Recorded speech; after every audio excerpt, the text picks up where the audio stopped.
Okay then, friends, let's get this on. We are going to start with the topic of what is sex.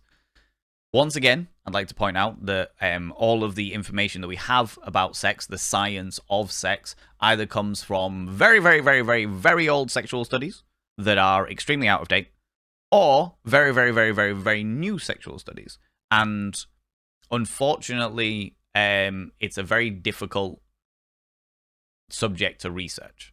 However, we are beautifully, thanks to sex educators across the internet, across like lots of different influencers talking about sex and what have you. We are in a bit of like a sexual revolution at the moment where people are learning more and more about sex and pushing that on out into the world. And that's what I'm doing today. I have also double checked all of my resources and just checked against them just to make sure that they are correct. However, if there's something that you question and you're like, that sounds a bit odd, a bit strange, then I encourage you to do your own research as well. Okay.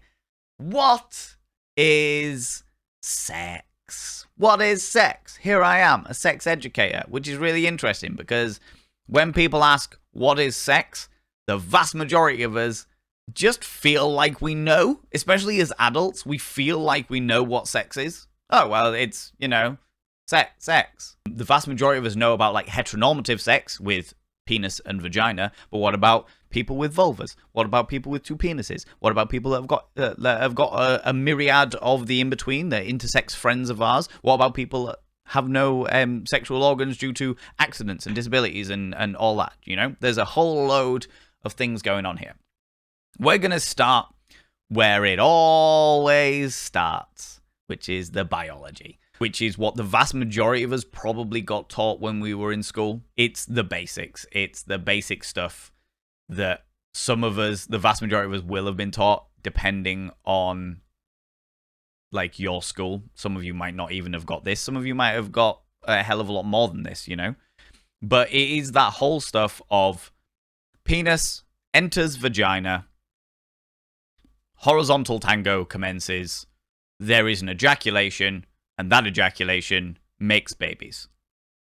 End of story. That's the biology. That's the procreation side of things.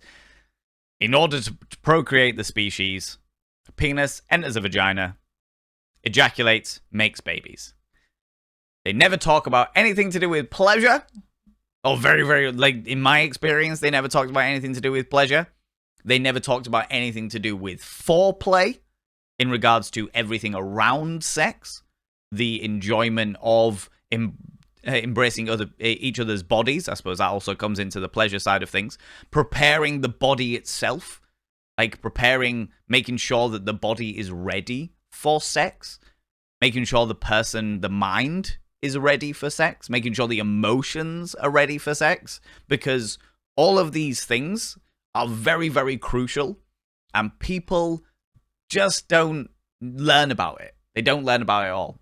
There is a big difference between somebody being ready in their mind for sex and somebody being ready in their body for sex. And sometimes the two don't connect properly. Sometimes the body's like, give me sex, and the mind is like, I don't want sex. And then sometimes the mind is like, give me sex, and the body's like, what the fuck is going on? Like that is quite common. It's a lot more common than people think it is. It's a hell of a lot more common than people think it is.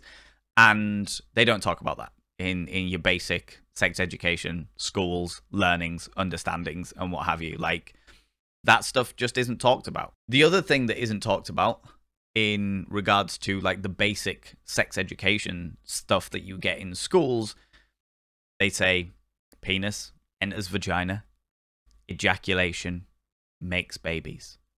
They don't talk about how difficult it is to conceive. They don't talk about that. It is very difficult to conceive a child. And it's surprising to say that when so many children are born because of accidents that have happened. A condom has split. The person didn't pull out. Whatever the scenario may have been, so many people have children through accidental course. And then there are so many people out there that spend months and months and months trying for babies, trying to have children. It is not as simple as penis enters vagina, ejaculation, make baby. That isn't the way that it works, unfortunately. But they don't talk about that. They don't talk about that in your basic understanding of sex education. That isn't a thing. Because schools are not designed to do that. They're designed to teach you the bare basics so that you understand it. The other thing that they rarely do is they rarely talk about STIs. They rarely talk about sexually transmitted infections unless it's fear-mongering. Unless it's fear-mongering. There are an awful lot of places in the world that still do this. I know it was massively a thing in the 60s, 70s, and 80s, and some of the 90s as well. Usually in very religious countries, where they would say, if you have sex, make sure it's with your wife or your husband. If you have sex outside of marriage, then you'll get an STI and you'll die. And that's like their go-to thing. That's the only time that people really talk about STIs. And sometimes, depending again, I went to a Catholic school, so I didn't learn anything about contraception, but sometimes they'll teach you about contraception and the methods therein. And again, I don't think many of the places that I'm aware of, when they talk about contraception, they'll talk about the fact that it stops making babies, but I don't think they go into detail about what contraception works against what STIs. Rarely, anyway. You might get the occasional one that does talk about STIs versus the how condoms work against STIs as well as against babies. As a point on that, just quick little note. If anybody turns around and says they don't like condoms because they don't like the feel of them or whatever it is, they have done scientific experiments about the feeling of condoms, and they genuinely don't make much of a difference. They don't make much of a difference at all. At all. They've literally done scientific experiments around this, and the level of feeling is incomparable. Like it doesn't really make a difference. So if anybody turns around and says that, make sure that you are aware of them. And if you want to do it without a condom, make sure you're aware of their sexual history, or at least their sexual health. Make sure they've gone to get checked recently before you choose to sleep with them. Okay. So that is the basic stuff that we most get taught in schools. And I am aware that when I was in school, and they taught this stuff, they would take all of the girls away to have the discussion about periods. Now I'm particularly annoyed about that, because I would have loved to, as a cis male, I would have loved to have been part of that conversation, so that we, as cis boys, would have been able to experience and understand what it is that people with vulvas are able to go, what they go through every month in order to experience that, what the changes are in their bodies, and they could learn about the changes in our bodies. A lot of what we understand as sex education and understanding about sex actually comes from the Victorian period, and the way the Victorians viewed sex and the societal standards around sex haven't really changed that much. They haven't really changed that much. A lot of it's down to the way that the patriarchy has sculpted society, if we're completely honest about it, about the sexualization of the female form, of the importance of virginity. And we'll talk about that in a little while, because we are going to be going on to virginity in the next couple of sections. But the importance of virginity as a male, taking the binaries, as a male versus as a female, which are two very different things and two very counterintuitive things in regards to the way that society works. And here we are in 2023, and we are still dealing with a situation where classes are separated. Girls are separated from boys, or people with vulvas are separated from people with penises, so that they can have the talk about periods quietly. And as much as I'm sure that there is an understanding of embarrassment there, I personally feel that it would be much more prevalent if everyone had the conversations together, so that everyone of every gender was able to understand what it is that their bodies are going through and other people's bodies are going through. The next step that I want to talk about is, again, back to the science and the biology side of things, which is the anatomy of genitalia. Now, I've got to be really careful about this because we are recording it live on Twitch. And as a result, I can't just show you a picture of a penis and a picture of a vulva. I have to, like, actively be careful about how I do that. So instead, what I've gone out and done is I've found delightful pictures that are in no way, shape, or form actual penises or actual vulvas. So, friends, allow me to show you a penis. Behold our wonderful penis. Here we are. Hello. Let us talk about the anatomy of the penis. Yes.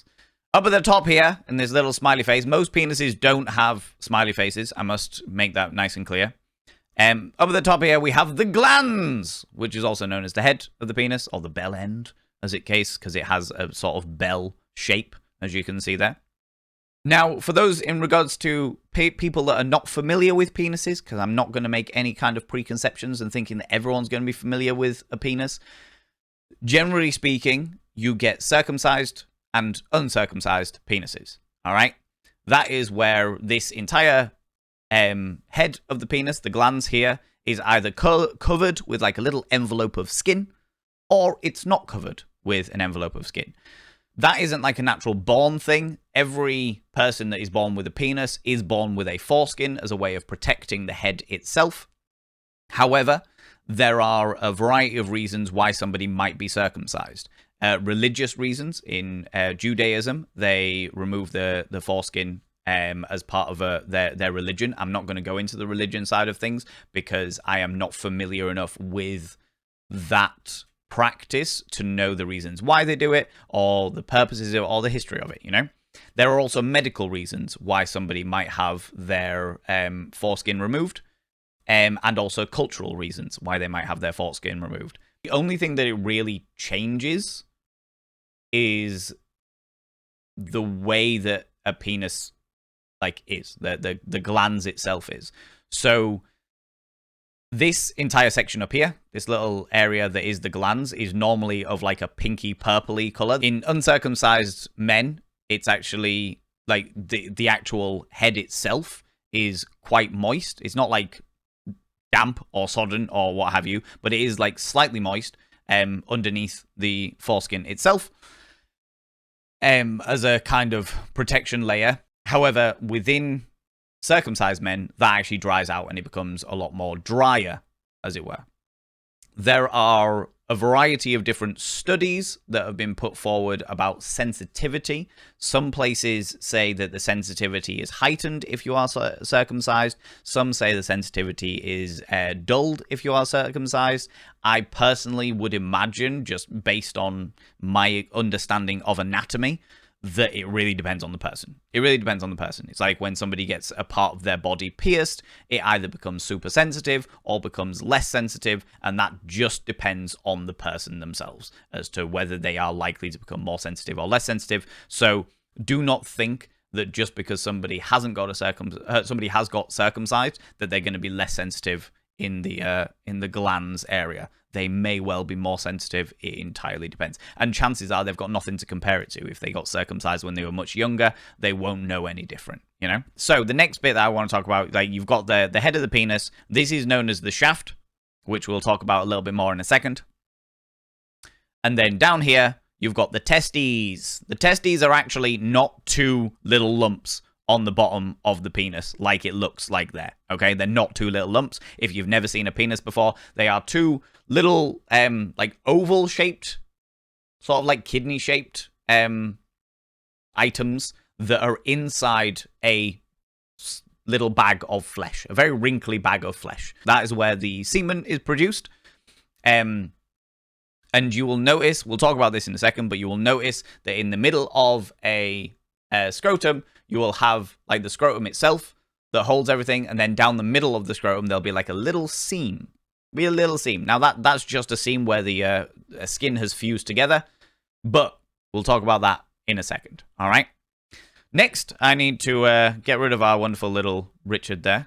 And look at this wonderful little, very scary looking zombie. Okay?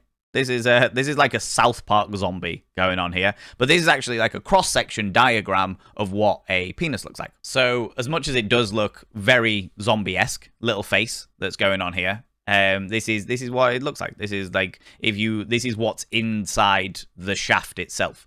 You got like 2 major veins there. That fill all of this area here with blood. And that is how a penis goes from flaccid, where it's all flopped over and dangly, to being erect, where it's standing nice and tall and proud, and what have you, you know? That is actually known as the corpus cavernosum. The corpus cavernosum, which is the 2 columns of tissues. A lot of people don't realize that it is 2 columns of tissues. 2 columns of tissues that travel up the shaft itself, and that's what fills with blood, and that's what makes the actual penis stand to attention, as it were. Okay? You then also, down at the bottom here, have this little purple section here, is also surrounded by a little tube of blood, of like spongy tissue that fills with blood as well. That's the corpus spongiosum. Runs along the front of the penis, ending at the glands. So this is the stuff that's all connected to the glands itself up at the top there. One of the reasons why this does what it does is because when this fills with blood, it actually keeps this little purple bit here open, which is the urethra. The urethra. If you've never seen a penis before, people with penises urinate out of the same area that their semen comes out of. So the little tube that goes all the way up to the end of the penis, the reason why they can write their name in the snow, that is where the urine comes from when they are needing to urinate, and where the semen comes from at the point where they are about to ejaculate. Okay? Now, one of the questions that I asked when I was in school in regards to semen and urine, one of the questions that I asked when I was in school, because I was extremely confused and I didn't fully understand what the fuck was going on, I said, Miss, what happens if you need a wee when you are having sex? Which, at 12 years old, I thought was a very, very intelligent question. Because nobody wants to be having sex and then suddenly urinate everywhere. Actually, do you know what? There will be some people out there that are into that, and we're not going to kink shame here by any stretch of the imagination.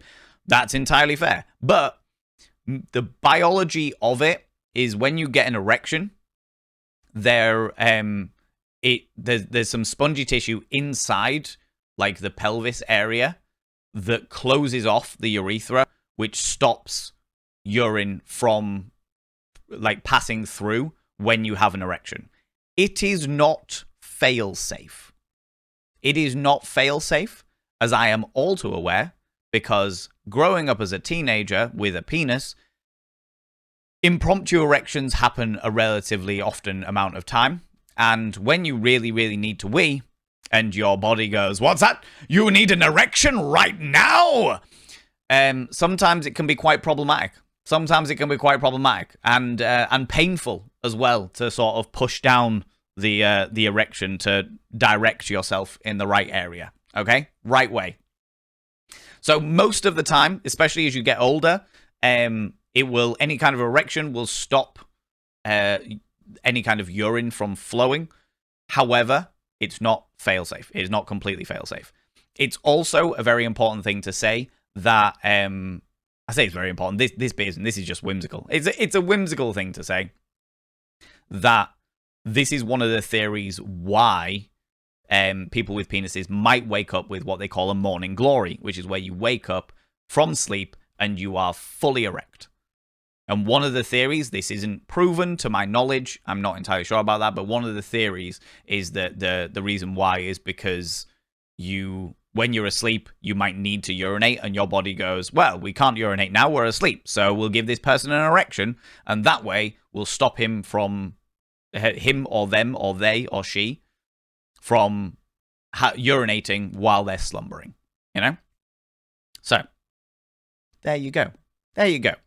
The last thing I really want to say about the penis in this little section that we have here is the fact that there are, generally speaking, 2 different types of people with penises.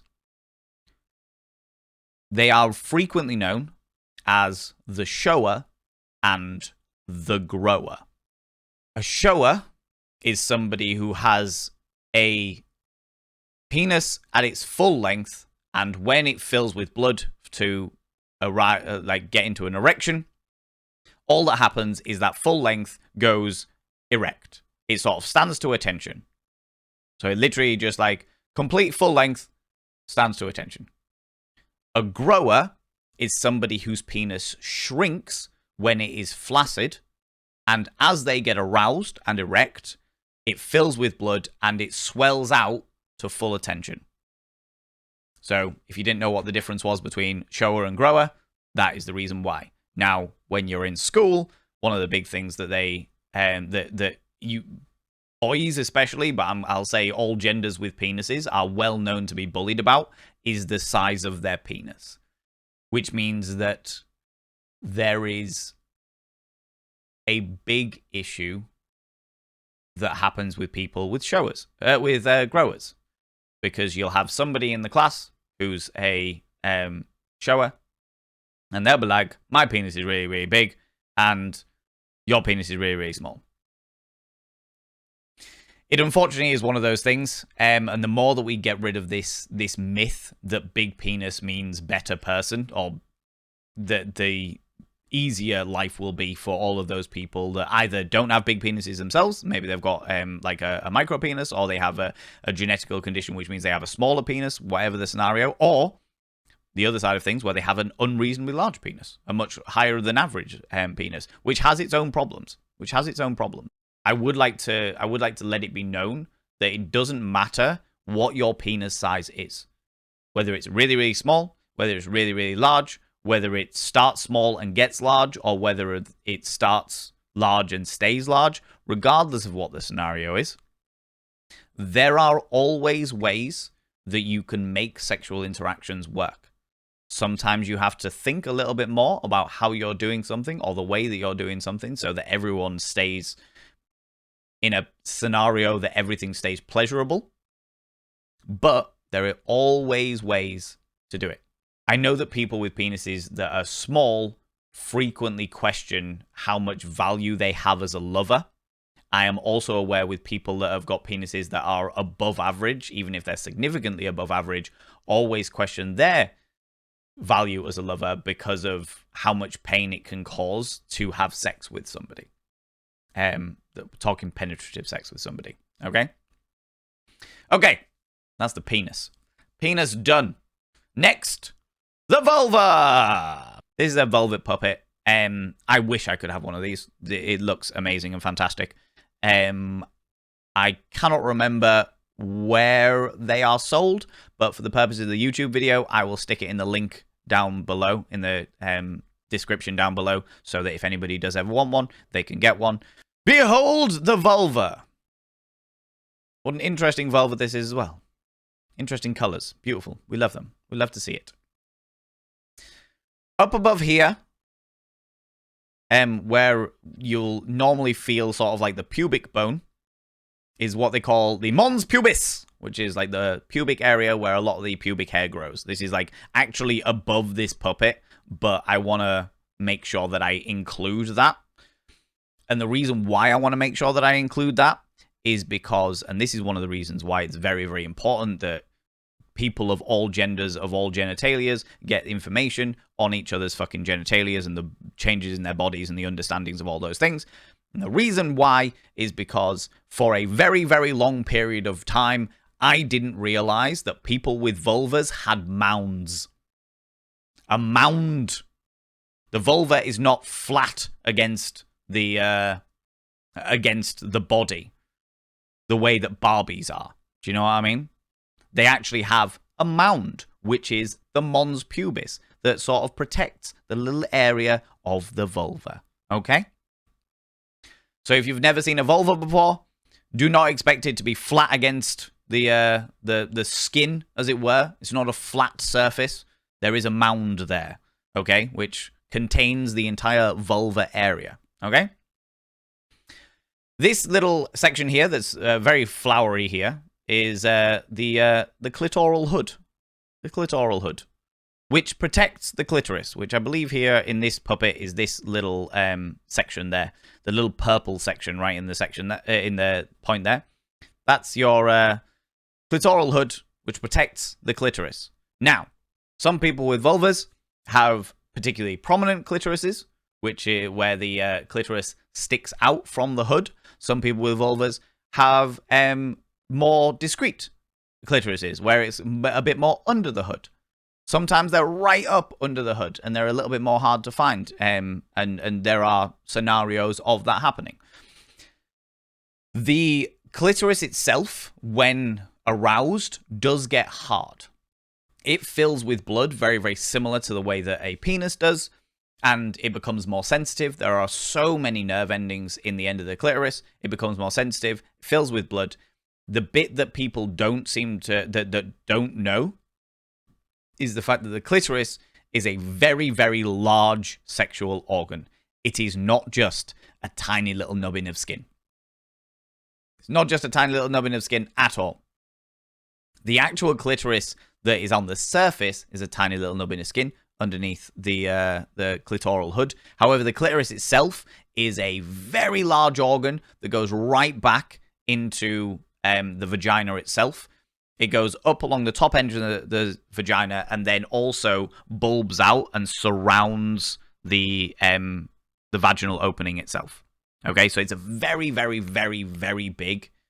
It's very, very, very big. It's a much bigger organ than it is perceived to be from the outside. Okay? Very important.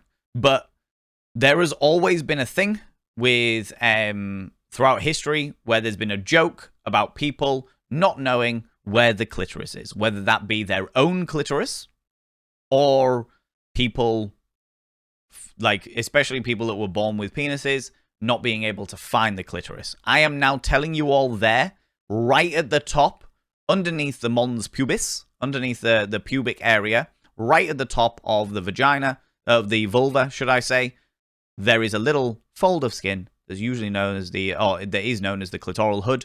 Just underneath the clitoral hood is where the clitoris is located. Okay? Very important. Now, people, okay, a little while ago, there was a big thing on the internet where people with vulvas asked people with penises, how many holes do we have down there? How many holes do we have down there? And the vast majority of people, because they were not aware, said 2. The anal hole, your ass, your butthole, and the vaginal hole. That question was then followed up with, then where do we pee from? And a significant amount of people that were questioned genuinely believed that urine came from the vaginal opening. And I understand the logic there. If you are not familiar with a vulva, and this is one of the reasons why they should teach people in the world that each other's genitalias, you know, it makes sense that a penis, the urine, and the semen come from the same hole. So why would it be different for people with vulvas? Why would it be different for people with vulvas? That is not true. Here, there is a little hole which is the urethra. Between the vaginal opening and the clitoris, there will be a little hole. That is the urethra. That is where the urine comes from the bladder opening the urethra. So yeah, so it's about there. So somewhere within this little pink area here, depending on the person with the vulva, depends on whether that is whereabouts that happens to be. Do you know what I mean? We're all different, and vulvas, just as much as penises, are constructed in different ways, you know? So here we have this little purple section here and the little pink section here. Now, with this being a puppet, this makes things slightly more difficult because I don't know whether, you know, I'm gonna take it as two separate things. Okay, so for the purposes of this conversation, I'm gonna take this pink purple section here as the inner labia and the red section on the outside as the outer labia. Okay, and that's purely because I'm working with a puppet and not an actual vulva or an actual diagram of a vulva, because I don't want to cause troubles with either YouTube or Twitch, to be quite honest with you. So you have two sets of lips. People with vulvas have two sets of lips. You've got the inner labia and you've got the outer labia. The inner labia, both of which are there to protect the vagina, which is the internal section. They're there to protect the vagina, protect the clitoris, protect the urethral opening. Okay, the urethra. The inner labia can be very, very tight and hidden very underneath the outer labia. So you've got like a very, I don't know, for lack of a better word, neat selection where you've got a like your inner labia tucked inside the outer labia. You can also have it where it protrude from the outer labia quite significantly. Sometimes one labia is bigger than the other. Sometimes they're the other way around. Sometimes they're like they change in color as they get more extended and what have you. And sometimes they grow as they age, as a person with a vulva ages as well. And they change as puberty hits and all of that, you know? What I will now immediately say is all of that is completely normal. It's completely normal. So don't ever think when you see your own vulva that yours is not as nice as other people's, or you don't like the way yours looks or it looks unnatural or it's not okay or what have you. It is perfectly normal. It is perfectly normal and it's beautiful and fantastic. All genitalia is beautiful and fantastic. We build up in our minds the way that something should look, and that is usually based on media and the way that media portrays things and the way that pornography portrays things, etc. Nothing against sex workers. I love sex work, and sex work is real work, and I 100% stand behind that. But pornography is the cinema of sex, which is the reason why you should never believe that pornography is standard as a sexual encounter.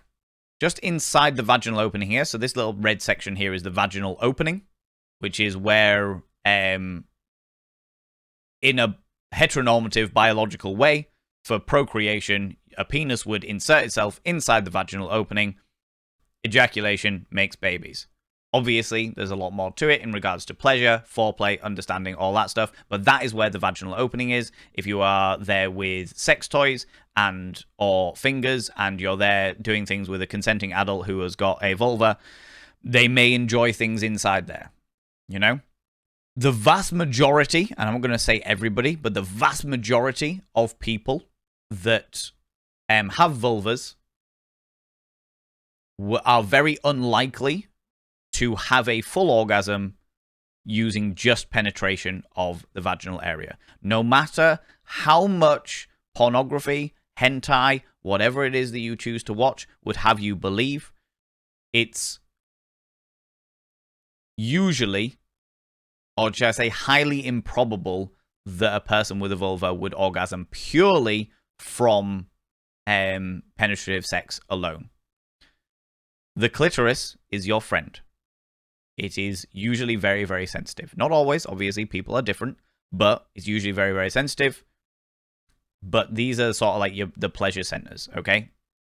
I could go further into detail about the inside of the vagina section. So the vulva is the outside, the vagina goes inside. I can go into the pleasure sections of those, but I'm not going to do that now because I'm strapped for time and I've already taken far too much time to do this. So we're going to crack on, okay?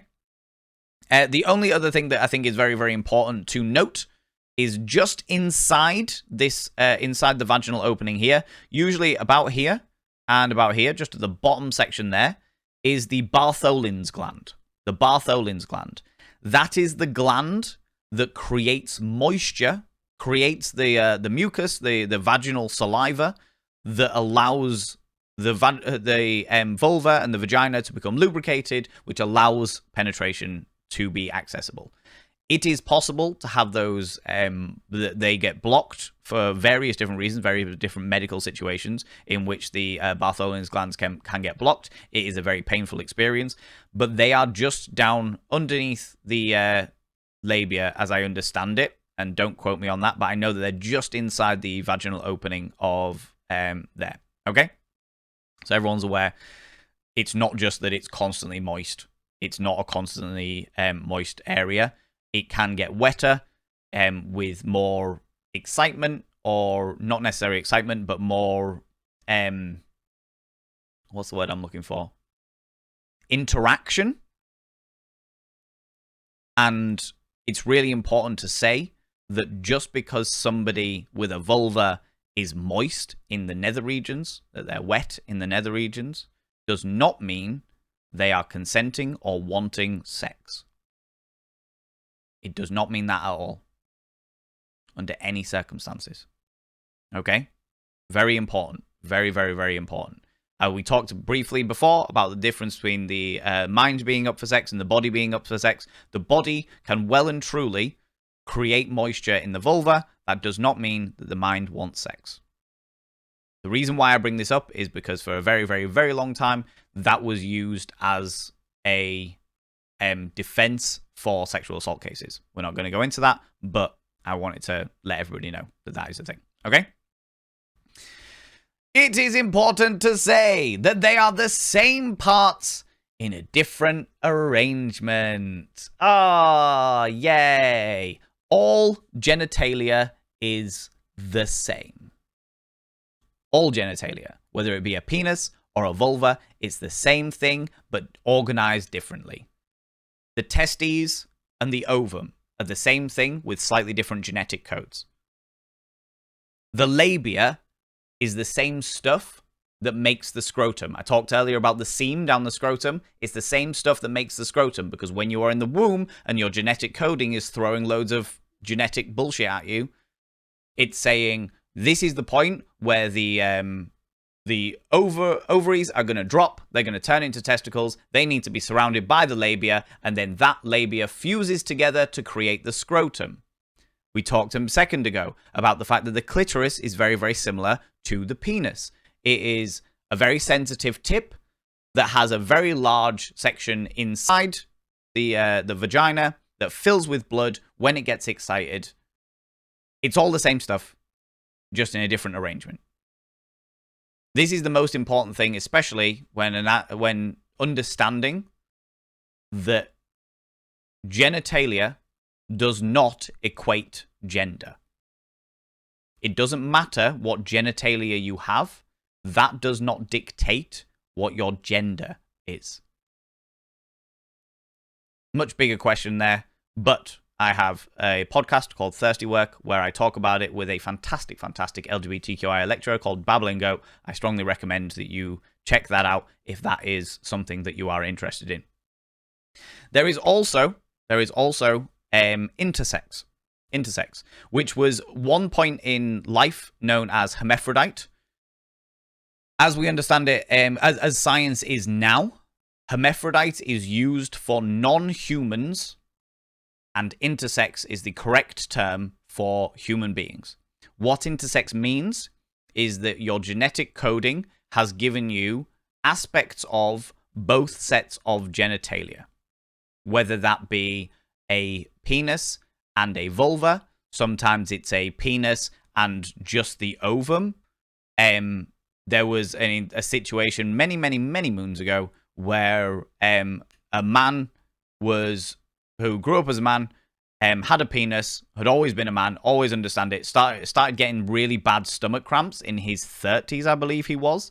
And it turns out that inside his body, he had a fully functioning ovum, fully functioning womb that was creating periods every month in a normal cycle, and he had to have an operation to remove that entire section because it was just clogging up inside him because there was nowhere for it to go.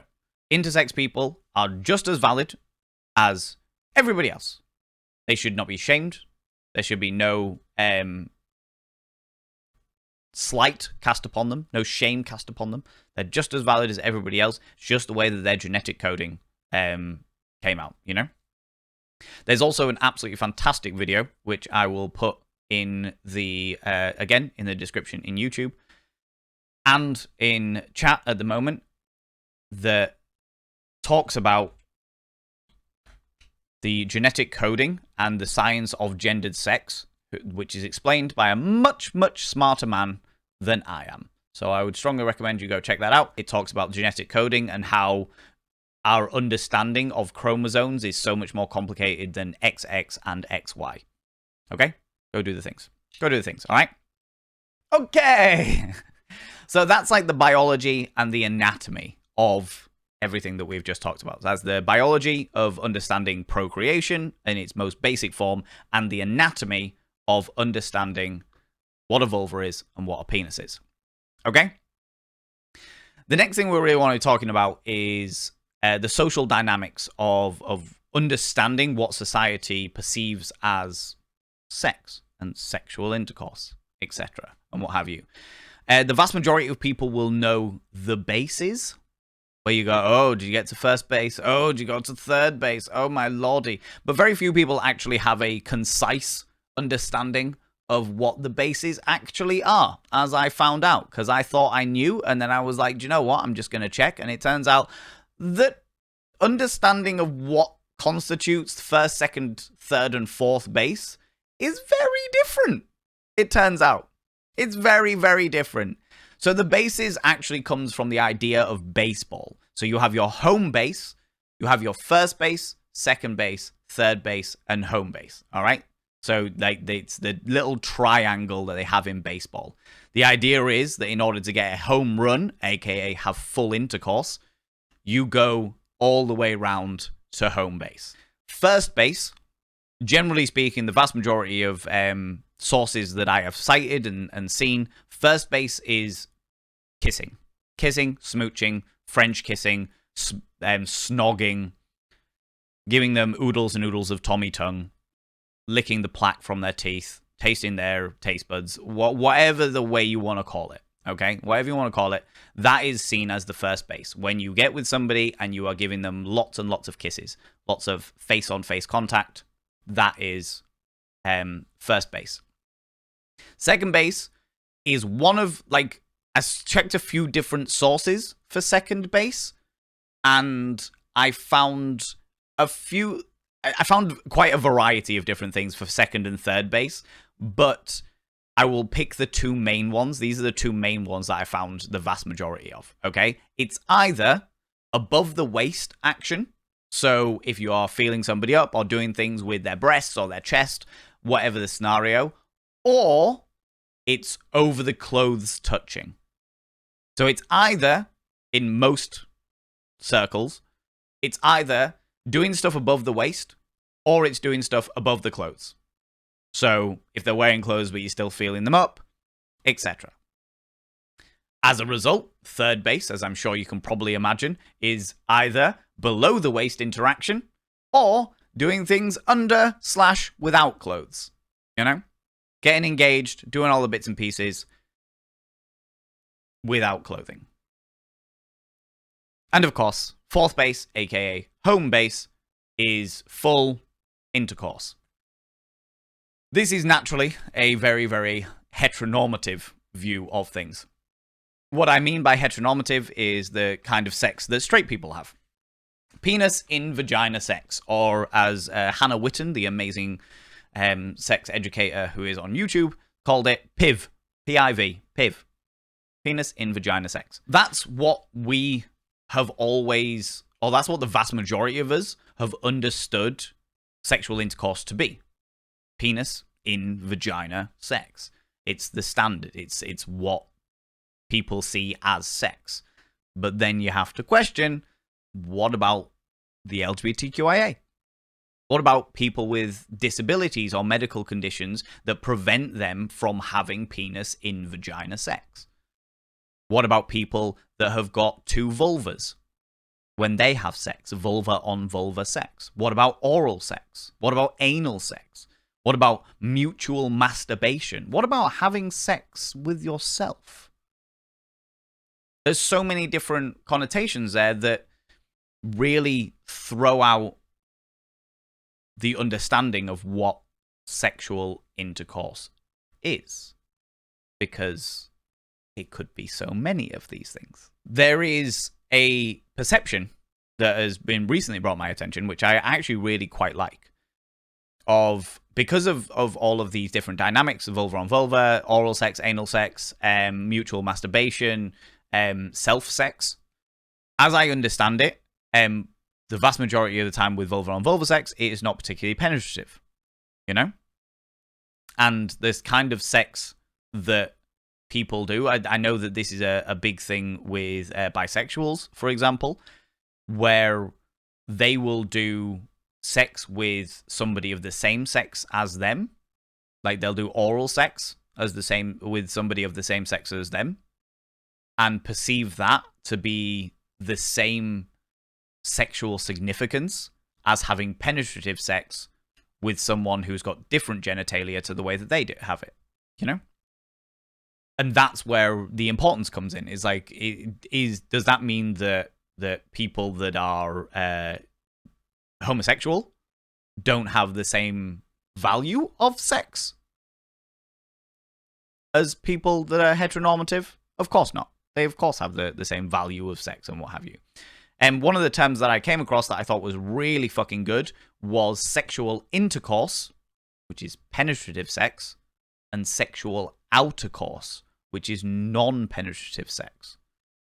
Both sex, but one that includes penetrative natures and one that doesn't include penetrative nature. And I thought that was a really nice way of putting it. It still has the same gravity regardless of what it is you're doing.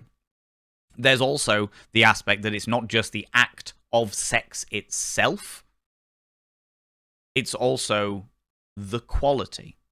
Not just the quality of the pleasure, but also the quality of the intimacy.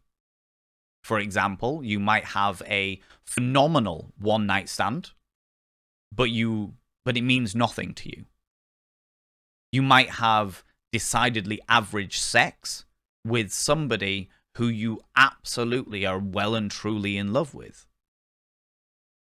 And that means so much more than a fantastic one-night stand because of that emotional connection.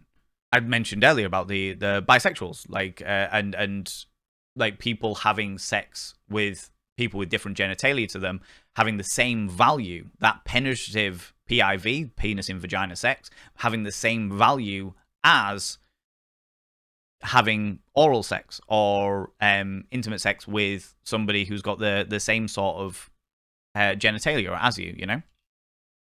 And of course, it has to be said, the fact that there are a lot of people out there discount any experience that involves sexual assault. They don't count it as a sexual experience because of the nature that it was forced upon them. And that is a completely legitimate thing. We're talking about atmosphere, foreplay, mind versus the body, etc. I will approach them in February sessions, so they'll be rolled out, not February, March's sessions. They'll be rolled out in March, you know? So naturally, the conclusion of this wonderful little section comes in, what is sex? With all of these little aspects, with all of the understanding of biology, the understanding of different genitalias, all of this scenario, what is sex? And with all of the information that I have and all the research that I've done on it, the conclusion is sex is what it means to you. And that sounds a little bit of a cop-out. Oh, well, anything can be sex, and realistically speaking. So I tried to refine it a little bit more of the understanding of an intimate act between consenting people. Whether that be oral sex, whether that be anal sex, whether that be mutual masturbation, whether that be PIV, with penis in vagina sex. Whatever the scenario is, it's the intimate act together or with multiple people that constitutes it as a sexual experience. And the value of that sexual experience is a personal thing. It's a personal understanding. It's a personal dynamic. Sexual intercourse, sexual outercourse could have exactly the same emotional and personal impact on a person, regardless of whether it's penetrative or not. Can you create a channel in the Discord with a list of your resources and other educators that you recommend? We have a channel in the Discord, Authenticator, called Sex Education. It's under the Not Safe for Work section, so that people who are not interested in sex and stuff don't have to see it. But yeah, it is in there. It's called Sex Education. I can certainly put some of my reasons. I'd have to go through my history and double check where I got them all from. But I'm more than happy to do that. More than happy to do that. Do they talk about STIs in the UK? They do in Germany. Red and the Wolf Designs, they do. I never got taught anything about STIs when I was in school. I know that has slightly changed a little bit now because there are big charities and stuff that go out and work with schools. Let me double check that it is who I think it is. Yeah, so there's a charity that I know that work in my hometown called Mesmac. They give out like free condoms and stuff like that. And we worked with them with the Ken, the fetish cabaret that I run. It's one of the oldest and largest sexual health charities that are around. But I'm led to believe that they also go into schools and youth clubs and also shelters and stuff for like teenagers that have had to leave their home environment for whatever reason, to talk about sex, sexual health, understanding of what sex is and what have you. And a lot of them are quite young. I've met quite a lot of the people that work for Mesmac, and they're really, really good. But they go in and talk about STIs and stuff like that. But when I was a kid, we didn't get told anything about STIs. I knew of gonorrhea, chlamydia, genital warts, and AIDS. That was pretty much it. That was pretty much it. That was all I really knew about. And I didn't know, which was interesting because I didn't know there was a difference between HIV and AIDS, and there is a difference in HIV and AIDS. But I will talk about that in March. I think March's sessions. Oh no, I've already done that. One of the future sessions that we do, I actively want to be on STIs because I want to educate people on STIs because it's really fucking important and people don't know anywhere near enough about it. And I know that people don't know anywhere near enough about it because people message me all the time about STIs. Not even that they have STIs, just they are concerned about being with somebody that's got an STI. They are worried that somebody had a scare about an STI and they would like to know more about them, and they drop me a message, you know? I can't answer them all, but I'll answer what I can, you know? Okay, so another sex ed question.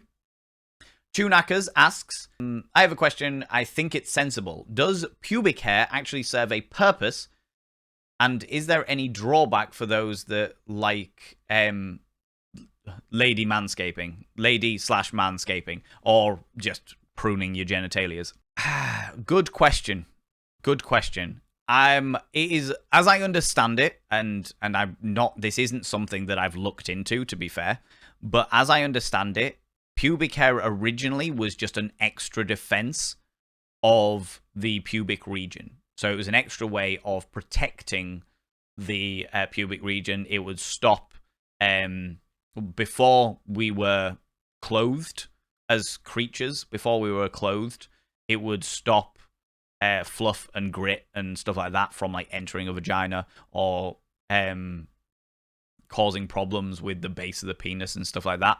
I also believe that there are theories that it's something to do with the temperature of an area down there, of the nether regions.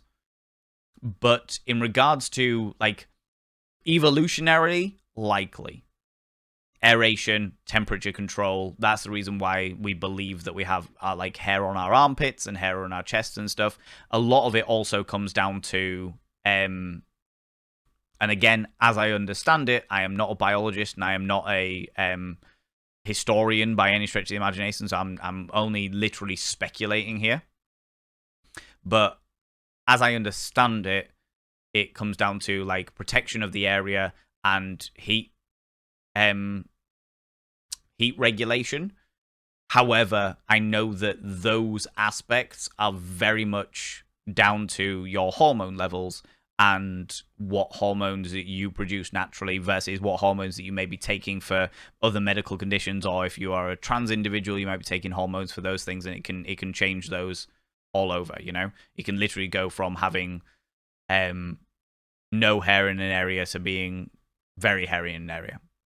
And it also changes with age as well. As you get older, you are more likely to get more hairy as time goes on. Or more to the point, the downy hair that you have all over your body might thicken up into sort of a pubic sort of consistency. Genuine question, I think it says, oh, right, I've just literally just answered that. I've just answered that. But yeah, it's all good. It's all good. We sorted it all out. It's all good.